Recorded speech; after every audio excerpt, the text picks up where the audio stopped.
Bon, ça y est, on a enfin des news à propos de Test Drive Unlimited Solar Crown, et franchement ça fait plaisir parce que ça faisait quand même pas mal de temps que on n'avait plus trop de nouvelles du jeu, que ce soit sur le Discord officiel ou sur les réseaux, il n'y avait rien eu d'officiel depuis quand même un petit moment, et c'est vrai que c'était un peu inquiétant parce que on attend tous la saison 1, on attend tous la première grosse mise à jour, et en attendant, certains commençaient un peu à désespérer de voir Test Drive Solar Crown s'améliorer, surtout de le voir, on va dire, nettoyer de ses différents bugs et de ses différents problèmes, notamment des problèmes de serveur. Il y a une vidéo qui est sortie aujourd'hui sur la chaîne officielle de Nacon, une vidéo de 25 minutes dans laquelle les développeurs parlent du lancement du jeu, ils parlent des différents problèmes, ils parlent aussi de la mise à jour, ils parlent aussi de différents points qui ont été soulevés par la communauté. Il y a pas mal d'infos et aujourd'hui du coup en vidéo je vous résume tout ça. Quoi qu'il en soit, j'espère que vous serez content d'apprendre qu'il y a des news sur Solar Crown et que le jeu n'est pas du tout abandonné. Comme d'hab, si la vidéo vous fait kiffer, pensez à laisser un petit like, à vous abonner pour évidemment les prochaines vidéos, les prochaines news. On aura je pense très bientôt d'autres choses à détailler en vidéo à propos du jeu, puisque la semaine prochaine c'est la sortie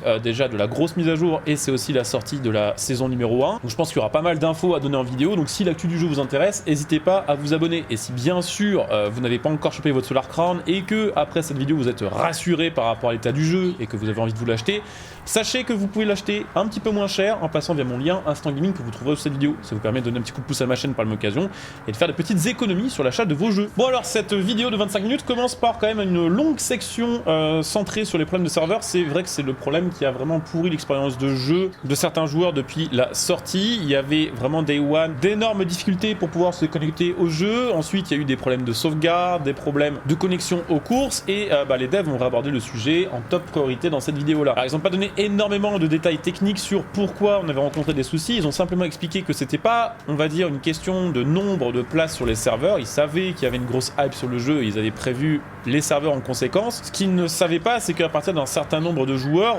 d'autres problèmes que la simple quantité des serveurs allaient se déclarer et que ces problèmes-là allaient avoir de grosses répercussions sur l'état des connexions au jeu. Il y a notamment un problème qui a été un peu plus détaillé, c'est le fait que il y avait en fait sur certains continents suffisamment de serveurs mais qui n'étaient pas suffisamment bien répartis sur l'intégralité du continent ou du pays en question. Je suppose que sur le jeu, quand on se connecte au serveur, il y a une espèce de vérification par ping pour vous mettre sur le serveur qui est le plus proche de vous et sur lequel vous allez le moins laguer. Et je suppose qu'il y a eu des cas dans lesquels tout simplement on était trop loin de tous les serveurs et à cause de ce ping qui est lié vraiment à la distance qui nous séparait physiquement des serveurs, on se faisait rejeter par tous les serveurs. Alors ça c'était vraiment le gros problème du 5 septembre 2024, c'est un truc qui a été résolu assez rapidement parce que justement ils ont réparti mieux les serveurs sur les différents pays, les différents continents. Dans tous les cas c'est vrai qu'on peut leur reprocher le fait de ne pas avoir fait de bêta ouverte parce que peut-être que s'il y avait eu une bêta ouverte ils se seraient rendu compte de ces problèmes là beaucoup plus tôt, en tout cas avant la sortie du jeu. Ce qu'ils expliquent cependant c'est que la quasi-intégralité de tous ces problèmes de connexion vont disparaître avec la mise à jour qui va sortir très bientôt. Alors la mise à jour elle est toujours prévue pour une sortie avant fin septembre 2024, donc je pense que ce sera lundi parce que ça m'étonnerait beaucoup ce week-end. D'ailleurs cette mise à jour ils en ont parlé aussi pour expliquer pourquoi ça avait mis autant de temps à sortir et c'est assez intéressant parce que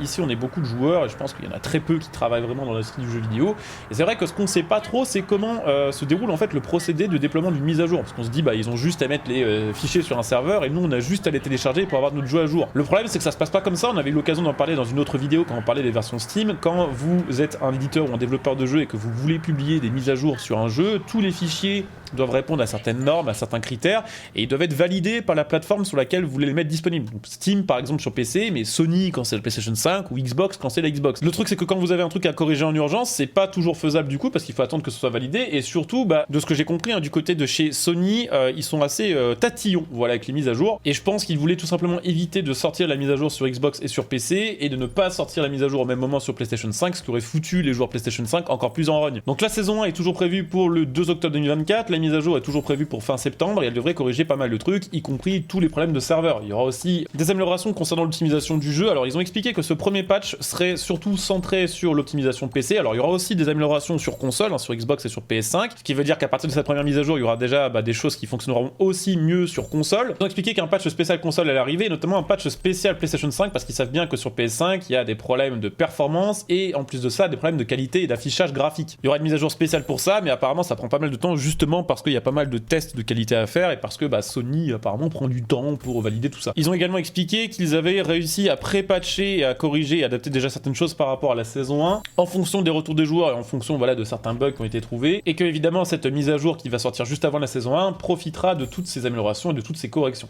Ils ont ensuite reparlé du fameux offline et du mode solo, l'une des choses qui est très reprochée au jeu depuis le début, depuis même avant sa sortie, c'est le fait que le jeu est full online, c'est-à-dire qu'il faut être connecté tout le temps au serveur. Vous l'aurez compris, quand il y a des problèmes de serveur comme c'est arrivé sur le jeu depuis sa sortie, bah pas de serveur égale pas de jeu. Mais surtout le full online, ça a un peu saoulé certains joueurs qui n'aiment pas le multi. C'est vrai que moi personnellement, à part en classé, j'aime pas spécialement jouer en multi, je préfère jouer solo, explorer les maps et jouer dans mon coin. Et justement, ils sont en train de travailler sur un mode solo, alors à ne pas confondre avec un mode offline, parce que même pour jouer en solo, il y aurait besoin quand même de pouvoir se connecter au jeu. Alors ils sont pas super précis pour ce point-là, on sait qu'ils travaillent pour un mode offline pour la fin du jeu, c'est-à-dire le jour où le jeu sera mort, pour éviter tous les problèmes qu'a eu par exemple The Crew 1 et toute la shitstorm que se sont pris les développeurs de The Crew 1 à l'époque. Et ils vont proposer plus d'options aux joueurs pour paramétrer et personnaliser leur expérience de jeu pour que ça réponde mieux à leurs attentes. Si vous voulez jouer plus en solo, bah vous pourrez jouer plus en solo. Et si vous voulez vraiment vous centrer sur le multi, ce sera faisable. On sait pas quand ça arrivera, on sait pas précisément ce qui va changer, mais de ce que j'ai compris, c'est plutôt un truc qui va sortir plus tard que directement avec la mise à jour numéro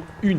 Ils ont aussi parlé du crossplay et du cross-région, ce sont deux choses sur lesquelles ils sont en train de travailler, en tout cas d'y réfléchir, pour que ce soit vraiment à l'ordre du jour. Ils ont expliqué que en gros leur priorité actuelle c'était que le jeu fonctionne bien sur les plateformes sur lesquelles il est actuellement et sur les serveurs actuels avant de commencer à travailler sur du crossplay ou sur du cross-région. Je crois que le crossplay, ils sont vraiment en train de travailler dessus et de ce que j'ai compris dans cette vidéo là, pour l'instant ils sont juste pas encore arrivés à un niveau de satisfaction suffisant pour se dire que ce serait disponible pour tous les joueurs. Je crois que le cross-région c'est pareil, ils ont expérimenté des trucs mais pour l'instant ils n'ont pas encore trouvé la bonne recette qui fonctionne bien. Je pense qu'en réalité ce qu'attendent le plus les joueurs par rapport au cross-région, c'est plus le fait de pouvoir avoir des leaderboards avec toutes les régions du monde plutôt que d'avoir des leaderboards région par région. Je pense que c'est assez rare quand même d'habiter en France et d'avoir absolument envie de jouer avec des joueurs américains. Ce qui est très important surtout, c'est de pouvoir consulter les records mondiaux pour éventuellement se motiver à essayer de les dépasser quand on est un joueur un peu compétitif. Ils ont aussi parlé des IA. Les IA aussi, c'est vrai qu'il y a des problèmes depuis la sortie du jeu. Les IA sont très rapides et honnêtement, c'est pas ça vraiment le problème du jeu. Et justement, ils ont parlé, ils ont expliqué un petit peu comment fonctionne leur système.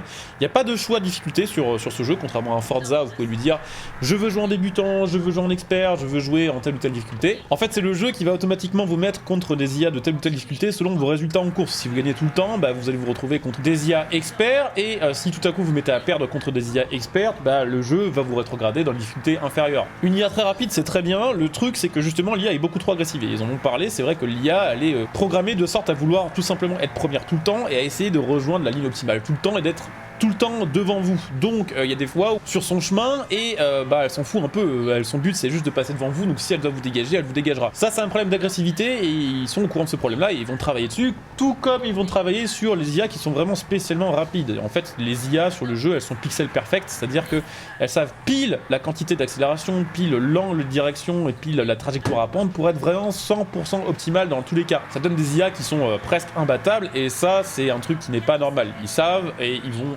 baisser justement un peu la difficulté et l'efficacité de certains curseurs pour que ce soit plus agréable pour les joueurs et moins infaisable tout simplement. Ils ont également parlé de la méta. La méta c'est le fait que dans certaines catégories sur le jeu il y a des voitures qui sont vraiment bien meilleures que les autres. Par exemple en Daily Driver la TTRS elle est surcheatée. Ils ont expliqué qu'au fur et à mesure des saisons il y allait avoir des équilibrages, donc des buffs et des nerfs de certaines voitures pour rendre les saisons plus intéressantes et plus compétitives. Ils ont aussi parlé du fait qu'actuellement sur le jeu les voitures 4 roues motrices sont bien meilleures que les voitures propulsion. Alors en réalité c'est un truc qu'on retrouve sur tous les jeux, on a un Forza, un The Crew, un Gran Turismo, les 4 roues motrices la plupart du temps sont pas forcément plus rapide mais beaucoup plus facile à manœuvrer et c'est ça qui en général joue en leur faveur dans la méta des jeux. Ils vont donc ajouter des nouvelles restrictions d'épreuves, alors ils vont, en tout cas c'est un truc sur lequel ils travaillent et sur lequel ils réfléchissent, des nouvelles restrictions pour que par exemple c'est des courses uniquement propulsion ou des courses uniquement 4 roues motrices ou des courses uniquement traction, pour qu'il y ait plus de sous-catégories et que bah, toutes les voitures aient un intérêt sur le jeu. Ils ont également mentionné le fait qu'il est tout à fait possible que certaines voitures passent d'une catégorie à l'autre, il y a peut-être certaines voitures qui étaient en supercar qui par exemple vont se retrouver en GT. Ils ont ensuite parlé des compensations puisqu'effectivement ils veulent entre guillemets s'excuser parce qu'ils savent qu'il y a eu des problèmes sur le jeu, ils savent qu'il y a des joueurs qui attendent depuis le 5 septembre 2024 pour jouer au jeu et en gros ils veulent se faire pardonner. Le truc c'est que pour l'instant ils ont donné aucun détail sur comment ça va se passer, quelles seront ces compensations. De ce que on peut comprendre via cette vidéo, ce ne sera pas de l'argent, ce ne sera pas des crédits, mais on sait pas ce que ce sera, donc on sait pas ce qui ce sera. Je sais pas, un ticket pour acheter une voiture, est-ce que ce sera une livrée spéciale, une amélioration spéciale, une voiture spéciale. Ils sont toujours en train de travailler là-dessus, d'en parler et pour l'instant on sait pas précisément ce que ce sera ni quand ça arrivera. Pour conclure cette vidéo, ils ont expliqué que effectivement malgré les problèmes de serveur, c'était quand même content des retours qu'ils avaient des joueurs qui avaient vraiment joué au jeu, qui avaient pu y jouer, et ont tenu à nous rassurer en rementionnant les 4 saisons déjà annoncées, leur contenu. Saison 1, l'arrivée du mode compétitif, saison 2, l'arrivée d'Ibiza, saison 3, le mode guerre des clans, et saison 4, casino. Donc c'est assez rassurant, ça fait plaisir d'avoir un petit peu de communication officielle. Évidemment, on aura l'occasion de se retrouver très bientôt en vidéo pour détailler et résumer le contenu de la saison 1, parce que pour l'instant il n'est pas encore détaillé, mais je pense qu'il le sera au moment où la mise à jour va sortir. Donc si vous voulez tout savoir sur l'actu du jeu, pensez bien à vous abonner à ma chaîne, comme ça dès que je fais une nouvelle vidéo dessus, vous serez notifié. Et n'hésitez pas aussi bien sûr à venir me follow sur Twitch, puisque évidemment la découverte de la saison et des nouveaux contenus, on la fera en live. Donc n'hésitez pas à venir me follow via mon lien que vous trouvez cette vidéo, et éventuellement utiliser votre Prime si vous voulez donner un petit coup de pouce à la chaîne. Voilà, je coupe cette vidéo ici, je vous dis à très bientôt, bonne journée à tous, ciao.